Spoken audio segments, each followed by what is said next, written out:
여의도 계모 인파라 법원 행정처 장악하려는 민주당 3권 분립 최후의 보루가 무너진다. 네, 안녕하세요. 오늘도 여의도 계모임이 찾아오게 되었습니다. 네, 안녕하세요. 김계주입니다. 잘 지내셨나요? 네, 주말 동안 잘 쉬었죠. 네, 일단 제일 바뀐 게 날씨가 진짜 너무 많이 바뀐 것 같아요. 이제 제가 저번 주까지는 반팔 입고 왔었는데 오늘은 제가 이제 긴팔에 이제 가디건까지 하나 이제 두고 왔죠. 저는 내부까지. 네, 기모 바지도 있고요. 네, 맞아요. 근데 저희 채널이 드디어 무려 10명의 벽을 넘어서 어쨌든 12명의 벽을 돌파를 했습니다. 감사합니다. 또 이야기를 시작을 해보겠습니다. 법원 행정처 관련해서 한번 한 말씀. 그러니까 지난 주말 사이에 많은 일이 있었는데 네. 저는 이거 굉장히 이제 걱정이 돼요. 그 전까지의 이제 정권에서는 그 사법부가 자기네들한테 마음에 맞지 않는 판결을 내릴 때 이제 항의하고 규탄하고 하는 이제 그 정도였지. 아예 사법부를 침탈을 하고 사법부를 아예 바꿔버리고 그렇게 해가지고 이제 그 삼권 분립을 침해하는 정도까지 가는 정권 지금까지 없었거든요. 그나마 한다면 이제 두고 봐라. 우리가 여당 4번 대법원장 이제 갈아치워가지고 바꿀 거다. 뭐 그 정도까지였지. 뭐 심하게 한 적은 없는데 지금 이제 민주당이 하려는 게 뭐냐면 법원에는 법원 행정처라고 있어요. 법원 행정처가 이제 뭐 하는 곳이냐면 법원도 당연히 조직인데 그 내부 인사를 어떻게 할지 처리하고 그리고 내부 행정은 이제 어떻게 해야 될지 무슨 뭐 누구는 뭐 서울시에 있고 누구는 또 이제 저기 부산에 보내고 그런 식으로 인사 조정을 다 하잖아요. 그리고 이제 법원 이제 뭐 지원을 지법으로 이제 승격시킨다든지 그런 식의 행정을 다 이제 법원 행정처가 다 담당을 해요. 그리고 법원 행정처는 9명의 대법관 중에 1명이 담당을 하고 그 대법관은 이제 재판을 안 하고 그 법원 행정처만 담당하게 하거든요. 그러니까 근데 생각을 해보세요. 인사권을 쥐고 있다는 게 원래 그 조직의 인사를 장악하고 있다는 그게 그 조직의 핵심이잖아요. 그러니까 가장 이제 그 힘센 부서 중에 하나죠. 법원 행정처가. 그러니까 거기만 법원 행정처만 장악을 하면 법원은 이제 좌지우지할 수가 있죠. 왜냐하면 내가 마음에 든 판결을 한 판사는 이제 승진시키고 그냥 마음에 안 드는 판결을 한 판사는 그냥 좌천시켜가지고 딴 데로 보내버리고 그렇게 할 수 있는 인사권을 가지고 있으니까요. 그래서 법원 행정처는 굉장히 이제 그 중립적으로 구성되어 있거든요. 그 대법원장의 지휘하에 대법관 중에 1명이 이제 그 처장이 돼가 그 외부의 영향을 받지 않고 꾸려나가요. 왜냐하면 사법부가 워낙 중요하기 때문에 사법부에 대한 이제 외부의 개입이 있으면 이제 안 되는 거거든요. 그런데 이번에 이제 민주당이 그 사법부를 계속해서 이제 이재명 대통령 재판 때문에 압박을 하면서 그 이제 계속 이제 압박하는 카드로 이제 법원 행정처를 개혁하겠다라고 하고 이제 그 말이 개혁이지 개학이죠. 그래서 무슨 얘기를 하고 있냐면 사법부 개혁하는 이제 그 TF 이제 전현희 의원이 임명이 됐어요. 그래서 전현희 의원이 뭐라고 얘기하냐면 인사하고 행정권을 장악한 그 대법원장이 견제를 받지 않아서 이거는 제왕적 대법원장이다. 그거 얘기를 했는데 이거는 말이 안 되는 게 대법원은 사법부는 이제 독립을 유지하기 위해서 이제 인사하고 행정권을 내부에서 가지는 거예요.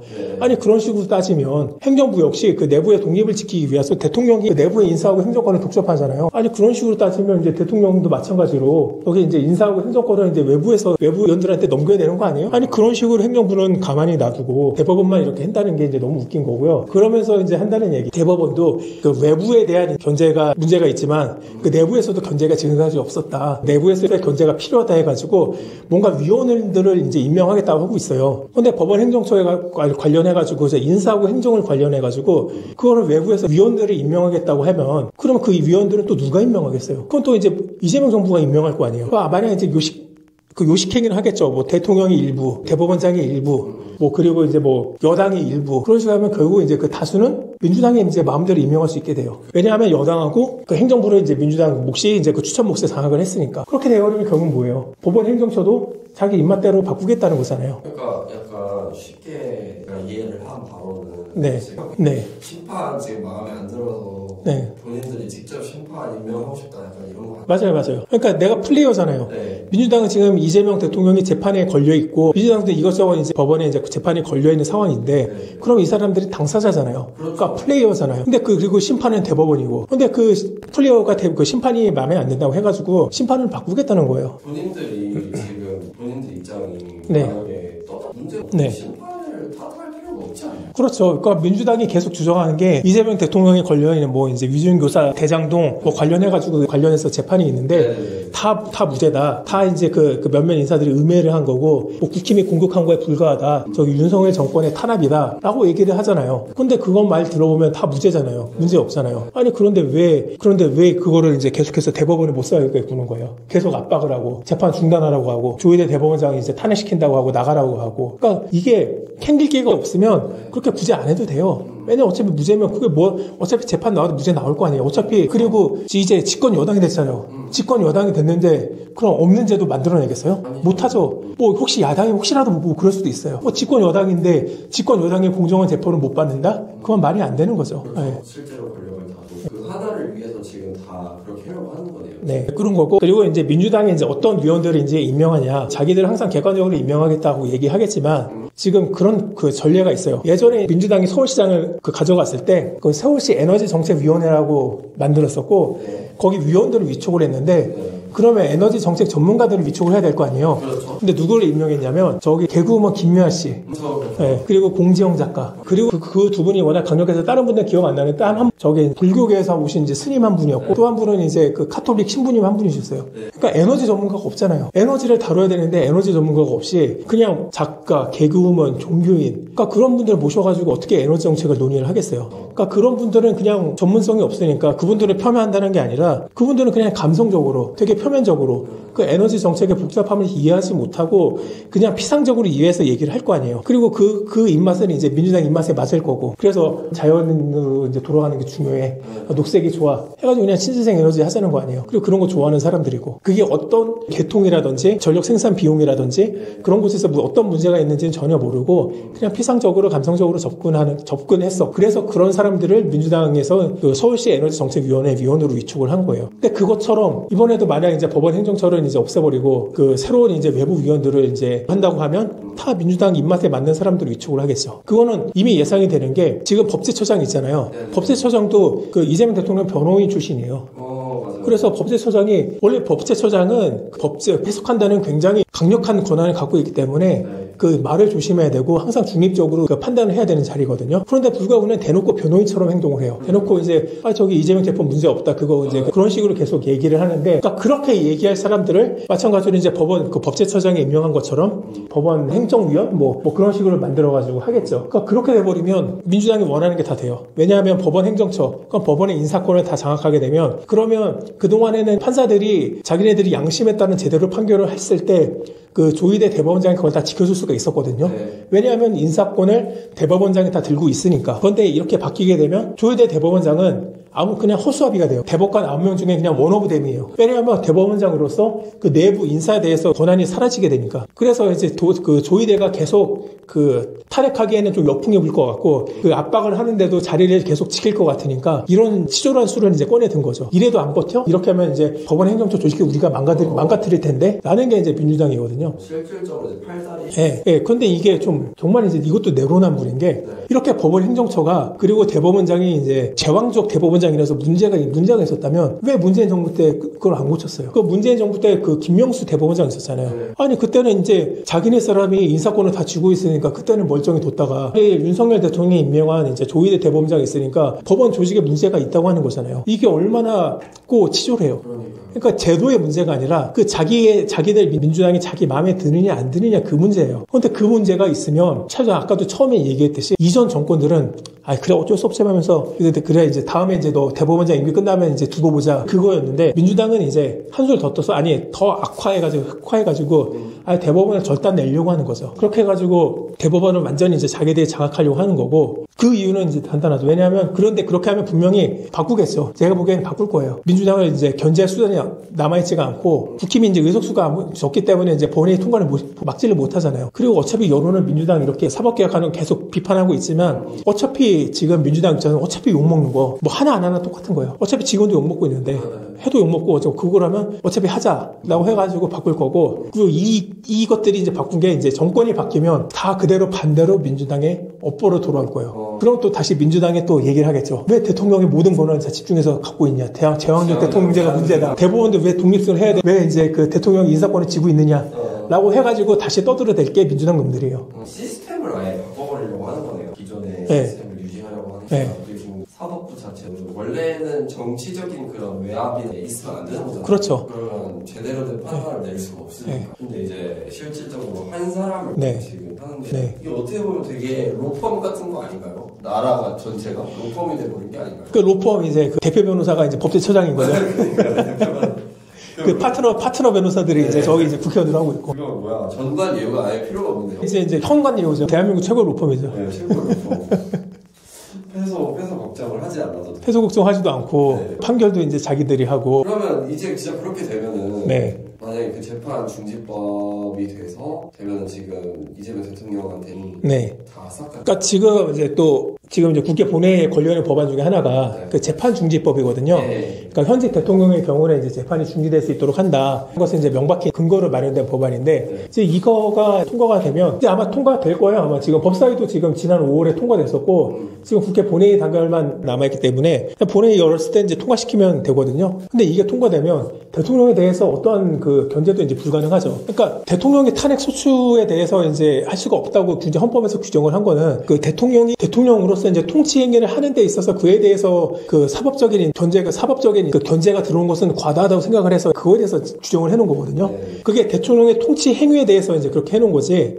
그 되기 이전서부터 했던 범죄에 대해서까지 면죄부를 주는 건 말이 안 되는 거예요. 그래서 이제 그것과 관련해가지고 이제 헌법학계라든지 그 법조계에서 계속 비판이 이어지니까 아예 민주당이 이제 법으로 그걸 밀어붙이는 거예요. 현직 대통령에 대해서는 재판을 중지한다라고. 왜냐하면 그것과 관련해서 지금 딱히 규정이 없었거든요. 그래서 이거 해야 된다 말아야 된다 그렇게 논란이 있었고 아무래도 헌법학계라든지 이제 법조계에서는 대통령의 통치 행위에만 제한을 해야 된다 입장이 다수론이기 때문에 그 다수론이 있기 때문에 그건 계속해서 민주당이 이제 그 수세에 몰리잖아요. 그렇기 때문에 아예 지금 그냥 다수당으로서 여당이니까 법안을 누군 마음대로 통과시킬 수 있으니까 그런 식으로 재판 중지법을 지금 추진하려고 하는 거죠. 근데 이것도 마찬가지로 정권이 바뀌면 전임 대통령에 이제 뭔 범죄 혐의가 있더라도 이제 민주당이 공격 못 해요.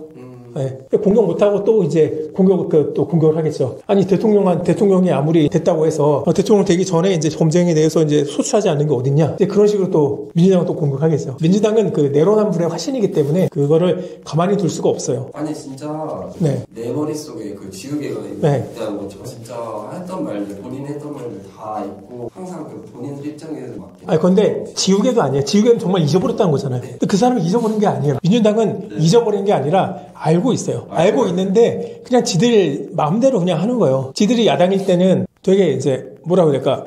자기들이 얘기할 때는 이제 리버테리안이에요. 아주 극단적인 자유까지 주장하고 왜 정부가 이것까지 간섭을 하느냐 하지 말아라. 그런 식으로 야당일 때 비판하는 게 그 민주당인데 여당이 되면 정반대로 180도로 바뀌어버려요. 민주당은 이제 그 메카시즘 세력이 돼요. 그러니까 메카시즘이 뭐냐면 1960년대 때 그때 미국에서 이제 반공 이데올로기라고 생각하면 돼요. 그래서 이제 빨갱이들 때려잡자, 소련 첩자 때려잡자라고 하는 게 메카시 상원 의원이 이제 주장했던 거고 그 의원의 이름을 따서 메카시즘이 되는 건데 지금처럼 민주당도 자기네들 말에 따르지 않으면 다 때려 부시는 거예요. 대법원도 지금 때려 부시고 있잖아요. 때려 부시고 이제 국힘도 그 해산 심판이 이제 걸려서 때려 부시려고 하고 있고. 그리고 이제 유튜브나 이제 그런 것도 이제 재갈 물리려 하고 있고. 그러니까 항상 주장하는 게 네. 그런 거잖아요. 표현의 자유 네. 외치면서 제가 기억하는 것만 해도 대통령, 네. 이정희 대통령이랑 같이 해가지고 그런 희화한 그림을 그린 적이 있거든요. 그거하고 이제 박근혜 대통령 그 누드화 있잖아요. 네, 맞아요. 그건 저는 이제 국회의원에서 직접 봤어요. 아, 그거 직접 네, 보셨어요? 네, 직접 봤어요. 그러니까 그런 식으로 하면서 그때는 이제 민주당이 표현의 자유가 있었는데 그 아마 정권이 바뀌고 나서 그 문재인 대통령 휘하하는 이제 그 그림도 나왔을 거예요. 그때는 또 민주당이 벌떼같이 일어나서 또 그거를 또 공격했어요. 어떻게 감히 대통령. 네, 그러니까 그런 게 바로 민주당이 야당일 때는 리버테리안이고 여당일 때는 이제 메카시즘 세력이 된다는 게 그런 의미거든요. 그러니까 지금까지 법원 행정처를 이제 외부 의원들이 장악하게 한다. 그리고 또 이제 그 재판 중지법을 한다. 대통령에 대한 그 재판 중지법을 이제 통과시킨다. 만약 그것들이 지금 이재명 정부가 아니라 윤석열 정부에서 진행됐으면 어떻게 했을 거예요? 그러면 민주당은 막 장애 집회하고 집단적으로 국회 앞에서 의원들 삭발하고 매일매일마다 이제 촛불 집회 열어가지고 대통령의 독재를 이제 규탄한다고 계속 이제 항의했을 거예요. 그러니까 만약에 그 인과를 좀 네. 지금 김건희 특검이 있잖아요. 네. 근데 그 김건희 그 여사가 예를 들어서 전에 그거를 주가 조작이나 그런 문제되는 것들 있잖아요. 네. 그런 것들이 다 약간 지금 현재 재판인 상태로 윤석열이 대통령이 됐어요. 네. 근데 그런 상황에서 이제 윤석열이 만약에 그렇게 이런 재판 중지법을 안건을 올리고 했으면 진짜 그렇게 했겠는데요. 그렇죠. 지금 뭐 하는 거예요? 네. 지금 사법부를 유린하는 행위 아니냐고. 네. 그렇게 해서 진짜 만약에 그게 다 대법원 앞에 가가지고 아예 진치고 그렇게 했을 것 같은데요. 네, 그렇게 했겠죠. 참 놀라운 사람들이 그러니까 그 민주당 사람들을 보면 기본적으로 양심이 없어요. 적어도 우리가 국민들이 기대하는 정치는 특히 사법부 관련해서는 여당이 됐던 야당이 됐던 누가 여당이 되든 야당이 되든 그 재판부가 사법부가 그 중립성을 잃지 않고 공정하게 재판받기를 그런 시스템을 만들기를 국민들이 원하는 거잖아요. 그런데 민주당은 전혀 아니죠. 혹시 그 이야기 아시나요? 인디언들한테는 마음속에 삼각형이 얘기를 하시나요? 아니요, 그건 잘 모르는데요. 그게 이제 도덕책에서 제가 초등학교 때 네. 배운 이야기인데요. 그러니까 인디언들 가슴 속에는 네. 마음 속에 삼각형이 있다는 거예요.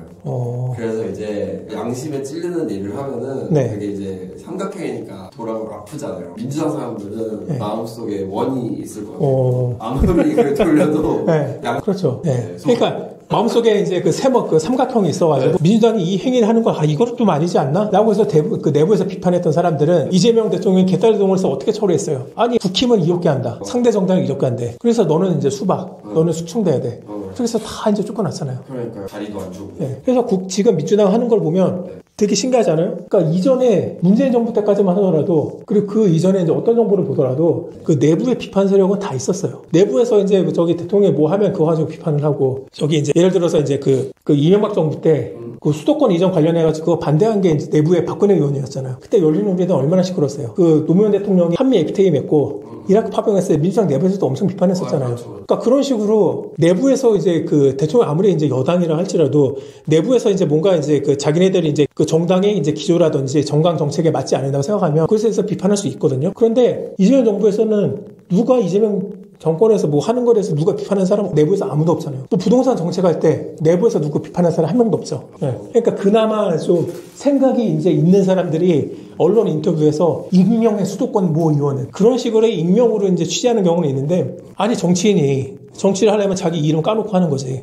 근데 그렇게 이제 자기 이름도 까놓지 못하고 익명을 한다면 그거는 비겁한 짓이에요. 그렇게 자기 이름 까지 못할 거면 차라리 다른 사람에서 저기 비판이라도 하지 말던가. 네. 그런 식으로 민주당에서는 이미 그 내부에서 뭔가 이제 이견을 제시하거나 공개적으로 뭐가 얘기를 할 수가 없어요. 그렇게 얘기하는 순간 이제 개딸한테 찍혀가지고 그러니까 시달리거든요. 요새는 진짜 보면은 정치 일어나는 일들이 되게 네. 종교랑 크게 다르지 않은 것 같아요. 종교의 진행 과정이랑 거기에 대해서는 저희가 나중에 또 할 말들이 많겠지만 저는 그런 거 관세협상에서 네. 원자력 발전 폐기잖아요. 네. 그 처리 많이 네. 해주시죠. 지금 이제 우리나라하고 이제 미국하고 관세 협상뿐만 아니라 이것저것 다양한 협상을 동시에 하고 있어요. 그러니까 주한미군은 어떻게 재배치할 것인지 주민지 관련 협정도 하고 있고, 그러니까 에너지 관련 협정도 하고 있고 온갖 협정을 다 하고 있는데, 그러니까 그 중에 하나가 이거예요. 우리나라는 그 원자력 발전소가 있잖아요. 원자력 발전소를 돌리면 폐기물이 나오는데 그 저준위 폐기물하고 고준위 폐기물이 있어요. 그 저준위 폐기물은 아다시피 지금 경주에다 매립하고 있죠. 근데 고준위 폐기물은 별도로 이제 좀 더 장소를 구해가지고 깊숙이 파묻어야 되는데 지금 우리나라에서는 이걸 어디를 이제 입지로 선정을 해가지고 파묻을지 전혀 이제 공론화가 안 되고 있어요. 왜냐하면 당연히 생각하게도 그 원전 폐기물 그거 이제 그 하게 되면 그 동네 사람들은 난리가 나잖아요. 결사반대해야죠. 솔직히 저도 이해할 수 있어요. 뭐 미국이나 러시아처럼 거기는 엄청나게 황무지가 넓어가지고 그런 나라들은 이제 문제가 없겠지만 우리나라는 어딜 가든 이제 좁은 나라에 사람들이 다 있기 때문에 문제가 될 수밖에 없고 그거를 추진하는 순간 그 지역의 이제 정치는 다 이제 날아가는 거. 근데 그거를 이제 공론을 하려면 그 지역의 정치인들이 이제 먼저 이제 같이 해야 되는데 애초에 그게 조건이 맞지가 않는 거죠. 그래서 지금 원전 폐기물들이 저준위는 다 이제 경주에 가시면 고준위 폐기물들 다 지금 그 원전 내부 임시 저장고에 다 보관되어 있어요. 근데 이게 거의 다 찼거든요. 근데 앞으로 이거를 원전을 계속 돌려야 하기 때문에 원전 부지는 반드시 찾고 이제 거기다가 고준위 폐기물을 해야 돼요. 그런데 지금 우리나라가 미국하고 협상 중인 게 뭐냐면 핵 폐기물을 농축하거나 재처리할 수 있는 그 권한을 지금 획득하려고 하고 있는 거거든요. 만약 그게 되면 그 핵 폐기물을 재활용할 수가 있어요. 핵 폐기물을 이제 재처리하고 농축을 해가지고 그걸 다시 연료로 재활용할 수가 있거든요. 그러면 그게 계속 이제 그 재활용을 할 수 있기 때문에 핵 폐기물이 이제 굉장히 획기적으로 줄어들어요. 그러면 지금까지 우리나라를 괴롭혀 왔었던 어디에다가 이제 그 핵 폐기물을 저장을 할까? 이제 그 문제도 이제 상당수가 해소될 수가 있는 거죠.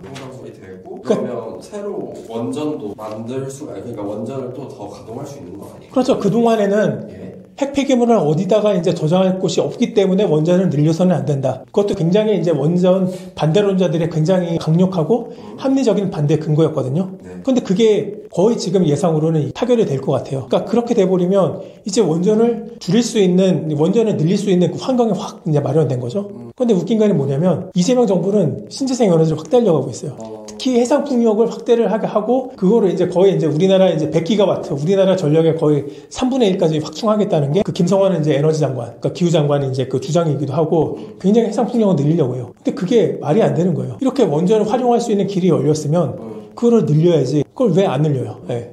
그러니까 이게 말이 안 되는 거예요. 아니 제가 듣기로는 그러니까 우리가 일반적으로 생각했을 때는 네. 태양열이라든지 네. 뭐 해상 풍력이라든지 그런 재생에너지 있잖아요. 네. 그런 게 그냥 진짜 느낌적인 감성적으로 다가가. 이게 에너지 효율이 정말 그러니까 그렇게 높진 않더라도 자연을 생각하고 이렇게 할 수 있지만 실질적으로 보면 태양열도 그 환경 자체에 부담을 더 주는 거는 오히려 원자력보다 그런 재생에너지가 더 부담을 많이 준다거든요. 그렇죠. 그 태양광 패널 같은 거 보면 그게 다 이제 휘토류 관련해 중국에서 원재료를 생산하는데 그 광산을 채굴하기 위해서 이제 환경 오염이 엄청 되거든요. 그래서 태양광은 그 자연을 보호하기 위해서 자연을 훼손하고 그리고 태양광이 우리나라에 어울리지 않는 게 박정희 정부 때 우리나라는 녹화 사업에 전 세계에서 유일하게 성공을 한 나라잖아요. 전 국토가 다 산으로 이제 숲과 나무로 뒤덮여 있어요. 그렇죠. 태양광을 심으려면 그 산들을 다 나무들을 다 베어내야 돼요. 저기 중국이라든지 러시아라든지 미국이라든지 호주라든지 사우디아라비아라든지 그러니까 일반적으로 태양광을 잘하는 나라들을 보면 다 땅이 넓은 나라들이에요. 황무지가 너무 많아요. 그런 데는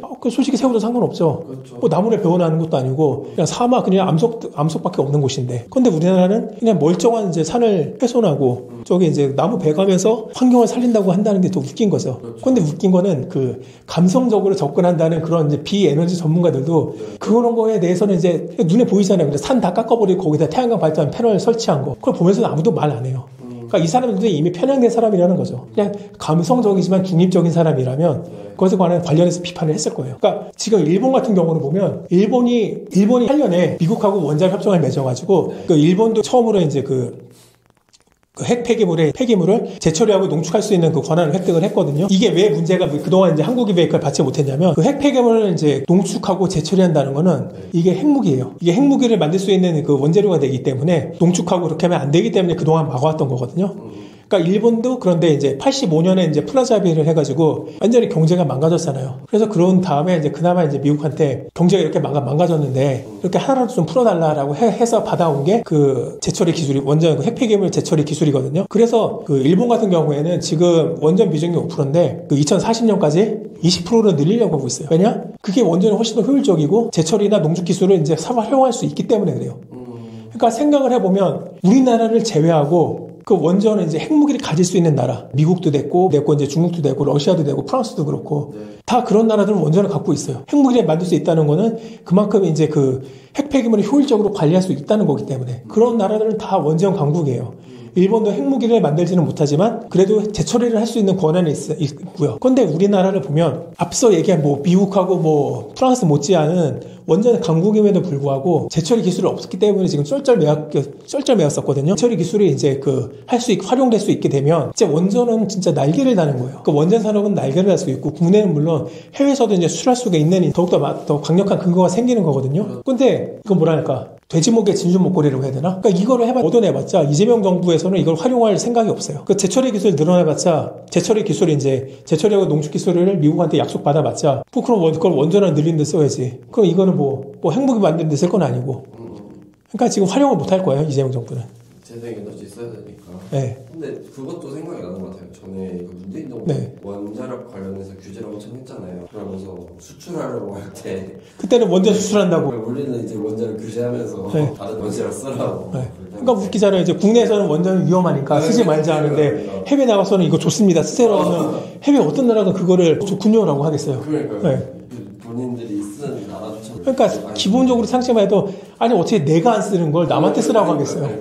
기본적으로 다 내로남불이네. 아까도 얘기했지만 이런 자원 관련해서도 다 내로남불이네요. 에너지를 굉장히 좋아하고. 근데 또 요새는 그런 게 굉장히 중요하잖아요. 이제 데이터라든지 AI, 인공지능 이런 거 쓸 때 제일 중요한 게 그거잖아요. 그런 에너지의 원활한 수급이 굉장히 중요한데 그게 신재생 에너지로 활용이 될지 굉장히 그러니까 데이터 센터라고 하는 거는 굉장히 많은 에너지를 잡아먹거든요. 그러니까 정말 큰 데이터 센터 하나는 저기 이제 조그만 소형 원전 하나고 소형 원전에서 생산하는 전력을 그대로 다 쓸 정도예요. 1기가와트 정도짜리 엄청. 그런데 그렇게 전력을 막대한 전력을 공급한다는 거는 굉장히 그 바로 옆에 그냥 이제 대규모의 에너지 시설이 있어야 되잖아요. 대규모의 에너지 시설을 할 수 있는 게 지금 정확히 말하면 이제 원전하고 화력밖에 안 돼요. 만약 태양광이라든지 풍력이라든지 신재생 에너지로 그 대형 이제 그 데이터 센터에 전력을 공급하려고 하면 그거 다 송전선을 다 여기저기서 다 이끌어 모아야 되잖아요. 그게 얼마나 비효율적이에요. 그리고 그렇게 태양광이나 풍력 같은 경우에는 전력이 안정적으로 공급이 안 돼요. 그러니까요. 왜냐하면 이제 뭐 태양이 하면은 또 안 되고 또 이제 또 갑자기 이제 낮에도 구름 끼면 안 되고 바람도 뭐 그거는 갑자기 바람이 불 때도 있고 세게 불 때도 있고 그러니까 안정적인 공급이 안 되거든요. 그런데 데이터 센터 같은 경우는 안정적으로 공급을 해야 되고 그리고 사람들이 이제 전력량만 생각하는데 주파수도 일정해야 돼요. 그러니까 우리가 생각할 때 전기가 고급이라고 했을 때는 그 이유는 주파수가 일정할 때 전기가 고급이라고 하거든요. 근데 주파수를 일정하게 공급하기 위해서는 그거를 이제 터빈을 돌려야 돼요. 터빈을 일정한 속도로 돌려가지고 그렇게 공급을 해야 되는데 그게 가능한 건 역시 이제 원전하고 화력밖에 없어요. 왜냐하면 태양광 같은 경우에는 그게 터빈을 돌리는 게 아니잖아요. 그러니까 주파수가 일정하지 않아요. 그래서 별도의 장치가 또 들어가고 그게 또 비싸요. 그렇기 때문에 데이터 센터가 데이터 센터가 이제 유치하기 위해서는 그 원자력이나 화력이 필요한데 화력은 솔직히 탄소 발생 때문에 문제가 있잖아요. 그럼 원전을 해야죠. 앞서 내가 일본에서 원전을 늘리겠다고 했는데 일본도 원전을 늘리려고 하는 이유가 데이터 센터 수요 때문에 늘리려고 하는 거예요. 그러니까요. 네. 일본이야말로 2011년에 네. 대지진이 있었어요. 네. 그 쓰나미 통해서 그 후쿠시마 아픔이 있었지만 네. 그럼에도 불구하고 현실적으로 원전이라는 자원의 그 수급성이라든지 그런 경제성 때문에 더 많이 도입을 하는 거잖아요. 네. 그리고 이제 유럽 같은 국가들 처음에는 이제 원전 쓰면 안 된다 그렇게 해서 원전을 안 했다가 이제 다 돌아섰잖아요. 네. 결국 이제 인정하고.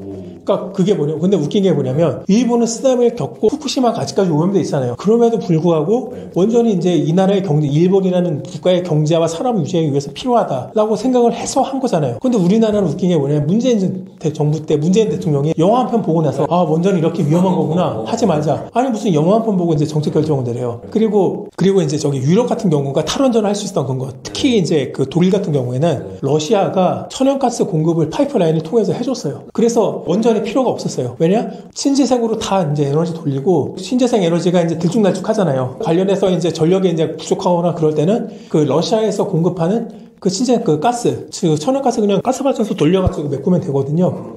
그런데 러시아 우크라이나 전쟁이 터졌어요. 근데 더 이상 러시아의 안정적인 천연가스 공급을 기대할 수가 없어요. 전 유럽이 다 문제가 생겼어요. 그때 러시아 우크라이나 전쟁 터졌을 때 겨울에 난방비가 그 가스 공급이 끊어지니까 난방 공급도 안 되고 막 난리가 전기값은 막 이제 폭등하고 특히 영국 같은 경우 아주 난리가 났었거든요. 그래서 그때 그 나라를 깨달은 거죠. 아, 원전이 필요하구나. 특히 독일. 그래서 원전 다시 하려는 거 아니에요, 독일. 근데 전 세계 모든 나라가 원전을 하려고 하고 있고 특히 중국 같은 경우는 전 세계에서 원전이 제일 많은 나라거든요. 그런데도 다 전 세계에서 전 세계 이제 선진국들, 특히 산업국가들 그런 데서는 다 원전을 하려고 하고 있는데 우리나라만 안 하려고 하고 있고 그동안 유일하게 원전 확대의 걸림돌이었던 재처리하고 농축 기술도 이제는 할 수 있는데 그런데도 원전을 확대 안 하겠다는 거는 그냥 이 나라의 한국의 경제와 산업 발전에 관심이 없다는 뜻이에요.